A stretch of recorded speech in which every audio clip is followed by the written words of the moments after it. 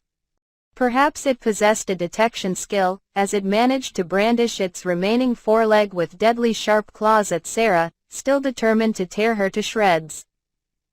She tried to parry with her left arm, but the attack was so precise that it managed to dig all the way through Jin's scrimmage and into her arm. The shockwave generated by the impact caused an explosion against the wall behind her. Even so what? Enduring the shockwave and the pain of her blood-stained arm, Sarah held her right hand like a spear and swung it, clad in armor corrosion, at the white wolf's throat. The razor-like claws that had appeared on her hand thanks to Jin's scrimmage easily penetrated her target. Unable to even scream, the monster attempted to lift its left leg one more time in its prison of darkness. However, "You got some of my blood on you, didn't you?" Belying its will, the creature found its leg completely unresponsive. Consequently, it could not even retreat. Sarah's unique skill, Blood Dominion, enabled her to dominate whoever and whatever her blood came into contact with. If the target was a living creature, she would gain control of the specific body part that her blood was touching. If it was a piece of equipment, a magic spell, or a derivative of either, she could seize control of it and manipulate it as she pleased. This terrifyingly powerful skill was something she had inherited from her father, Demon Lord Gustav. If nothing else, it was indeed a skill that seemed fitting for one who ruled over demons. Whenever Gerard sparred with Sarah, he knew better than to slice at her.